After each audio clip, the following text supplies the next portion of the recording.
Hello everyone, I'm Angie and I've been a practicing midwife for over 13 years, unlike what this article had written about me. Of all the articles to have hit the national press headlines, that one had to be it. And they've made quite a few errors, which I have sent several messages and they haven't changed yet. So allow me to reintroduce myself. I'm Angie. I've been a practicing midwife for over 13 years. It'll be 14 years this year that I've been a qualified and practicing midwife. On this page, you'll find lots of information relating to pregnancy and childbirth and the postnatal period and parenting. I've had quite a squiggly career as a midwife. I've worked in all sorts of different areas of maternity services.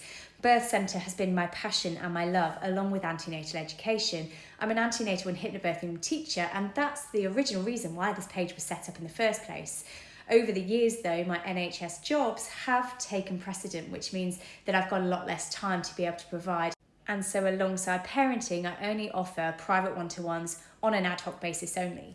I've worked in labour wards, units, birth centres, wards, I've worked in community, I've worked basically everywhere except for a maternity assessment or triage service. I took a year out to become a health visitor and a public health nurse, so I'm also a registered health visitor.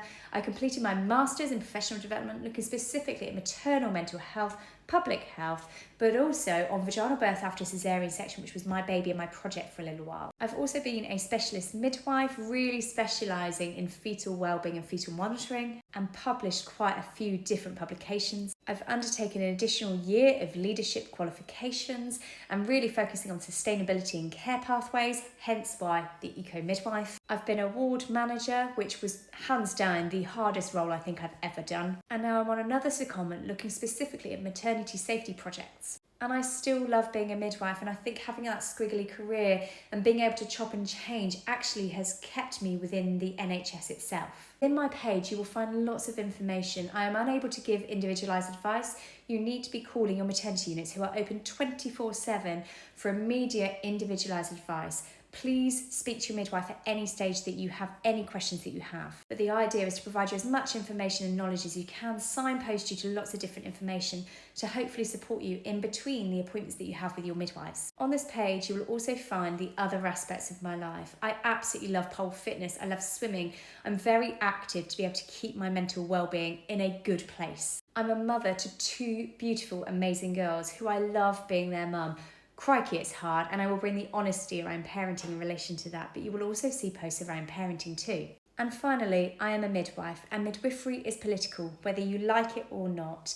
All of the things that happen within politics directly impacts the populations, the people that we work with. It impacts us as midwives. And midwives can be eroded across the world. We have been burnt at stakes for centuries as midwives for supporting and facilitating and helping women and people and families have their babies. There are women who are harmed by politics across the globe, where there are genocides ongoing, where there are starvation and famine across the world. Climate change is having a huge impact on the resource availability of food and also the impacts of the environments that people are having their babies in. We are living in times where reproductive rights of women and people across the globe are being impacted, where women's reproductive rights are being scaled back, where those rights are decreasing in a lot of countries, where mortality is increasing for both mothers and babies because of the lack of access to healthcare, the lack of access to abortions, which is healthcare. And closer to home, there's a national maternity review ongoing at this moment in time.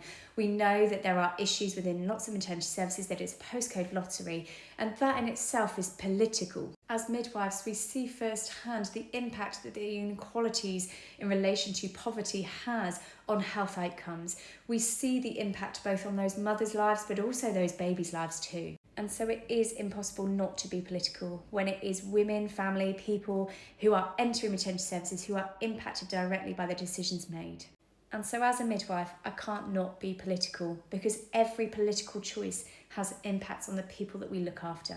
And families deserve the absolute best outcomes and the best starts in life. The first 1,001 days are critical to a baby's development and their future.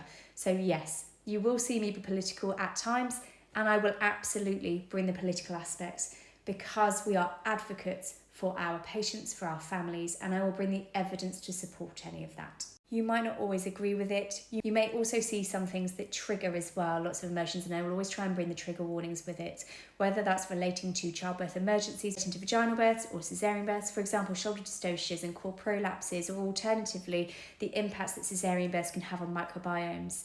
If there is something triggering, just scroll on past and maybe look out for the next post instead. And if you have any further questions, drop them in the comments below. I do my best to answer as many as I possibly can. And I hope you all have a wonderful pregnancy and that you feel supported by your maternity teams.